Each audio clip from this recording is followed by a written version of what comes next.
जम्मू और कश्मीर में तीन सबसे महत्वपूर्ण सवालों पर हमने चर्चा की थी। डिलिमिटेशन कमीशन की रिपोर्ट कब आएगी, जम्मू और कश्मीर में इलेक्शंस कब होंगे, जम्मू और कश्मीर को स्टेटहुड कब मिलेगा।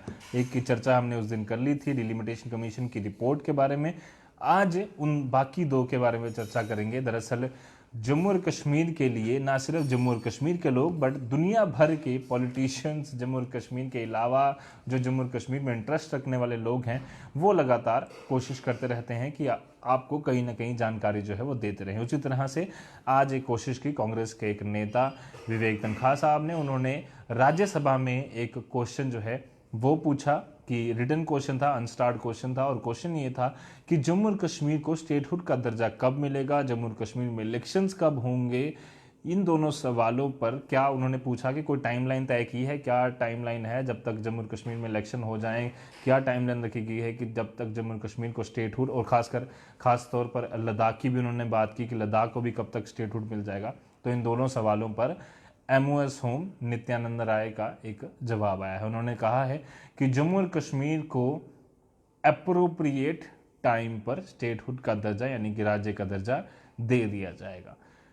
अगर आप जम्मू और कश्मीर को लगातार स्टडी करते हैं या फिर यहाँ के रहने वाले हैं या फिर अगर आप मीडिया न्यूज़ को लगातार फॉलो करते हैं तो आपको पता ही होगा कि 5 अगस्त सन 2019 के दिन से लेकर अभी तक जितनी भी बार स्टेटहुड पर केंद्र सरकार से चर्चा की गई है, जम्मू और कश्मीर सरकार से चर्चा की गई है, किसी ऑफिशियल से, किसी नेता से जो कि पावर में है, उनसे चर्चा की गई है, तो उनका यही जवाब आया है कि अप्रोप्रिएट टाइम यानी कि सही समय आने पर जम्मू और कश्मीर को राज्य यानी कि स्टेटहुड का दर्जा जो है वो दे दिया जाएगा। उसी तरह का जवाब एक बार फिर से नित्यानंद राय जो कि जम्मू एमओएस होम है उनका आया है। और साथ ही साथ अब इलेक्शंस पर बड़ी चर्चा जो पिछले काफ़ी समय से चल रही है कि इलेक्शंस को लेकर जम्मू और कश्मीर में कब जो है वो सरकार चाह रही है कि हो जाए, और साथ ही साथ कब तक डिलिमिटेशन कमीशन की रिपोर्ट आ जाए। ये सारी चीज़ों पर उन्होंने टाइमलाइन की जो है वो बात कही थी। और उसी बीच उनका जवाब आया है कि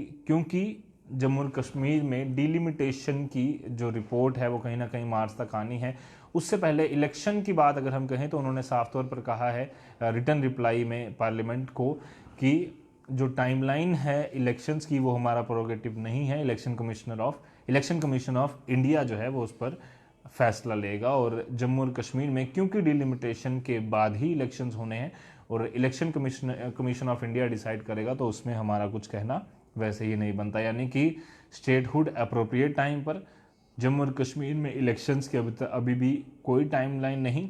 और जितने भी नेता जम्मू और कश्मीर में लगातार तैयारियां कर रहे हैं वो तैयारियां भी करते रहें कि इलेक्शंस होंगे, फिर हम सरकार बनाएंगे, फिर हम राज करेंगे यहाँ पर जम्मू और कश्मीर में जैसे हम पहले करते थे। वैसा सरकार का जल्द मंशा नज़र नहीं आ रही है, क्योंकि केंद्र सरकार में अगर एमओएस होम कुछ कहते हैं तो उनका मतलब ये है कि केंद्र सरकार के एक स्पोक्स पर्सन जो हैं वो केंद्र सरकार का ही मैसेज लेकर आप तक वो बातें जो है वो पहुंचा रहे हैं। और लगातार इस पर चर्चा जो है वो हो रही है। आज जिस तरह से कांग्रेस के एक नेता ने पूछा, उसी तरह से अलग अलग जगहों पर लगातार चर्चा उठ रही है। जम्मू और कश्मीर से ये आवाज़ जेकेएनसी ने भी उठाई। कुछ दिन पहले फारूक अब्दुल्ला ने, जेकेएनसी के जो नेता हैं फारूक अब्दुल्ला ने, उन्होंने साफ तौर पर प्रधानमंत्री नरेंद्र मोदी पर सवालिया निशान खड़े किए थे कि अभी तक लगातार जो है वो क्यों डिले किया जा रहा है इलेक्शंस में।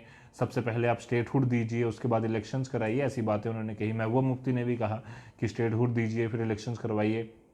और उन्होंने कहा कि स्टेटहुड हमें आधी अधूरी नहीं चाहिए, हमें स्टेटहुड चाहिए अनुच्छेद 370 35A के जो पावर्स थी उसके साथ।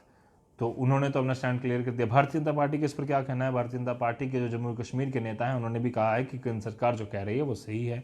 जम्मू और कश्मीर की सरकार का इस पर क्या कहना है? जो हालिया यूटी सरकार है, जो गवर्नर साहब, लेफ्टिनेंट गवर्नर साहब जिसे चेयर हेड कर रहे हैं, लेफ्टिनेंट गवर्नर साहब का कुछ दिन पहले एक इंटरव्यू में बयान आया था कि जम्मू और कश्मीर में जैसे ही सिविलियन किलिंग्स और किलिंग्स जो हैं पूरी तरह से रुक जाएंगी, तब उम्मीद है कि जम्मू और कश्मीर में इलेक्शन साथ ही साथ स्टेटहुड का दर्जा जो है वो मिल जाएगा। यानी कि अभी थोड़ा इंतज़ार जम्मू और कश्मीर के लोगों को करना पड़ेगा कि इलेक्शन जो हैं वो हों, जम्मू और कश्मीर में जो है वो बताया जाए कि यहाँ पर स्टेटहुड का दर्जा, वहाँ एक बीच में ज़रूर बड़ी डेवलपमेंट हुई है कि जेकेएनसी की जो मांग थी कि एजेंडा हमें बताया जाए डिलिमिटेशन कमीशन की जो 20 तारीख को मेंबर्स की बैठक होने वाली है, उसमें एजेंडा हमें बताया जाए। तो वो एजेंडा उन्होंने डिलिमिटेशन कमीशन ने बता दिया है कि सीटों के बंटवारे को लेकर चर्चा होनी है और 20 तारीख को ये बैठक दिल्ली के अशोका होटल में या 11:30 बजे के आसपास शुरू हो जाएगी और उम्मीद है कि 27 तारीख तक पहला ड्राफ्ट जो है वो आ जाए। यानी कि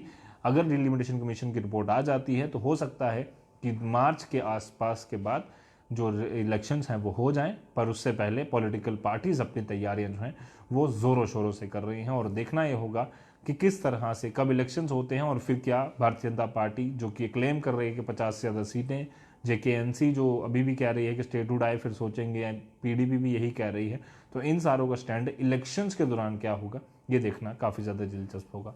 फिलहाल के लिए मुझे मेरे कैमरा पर्सन कमल सिंह को दीजिए इजाज़त। ऐसे और वीडियोज़ के लिए आप यहीं बने रहिए दैनिक एक्सप्लेन के साथ। धन्यवाद।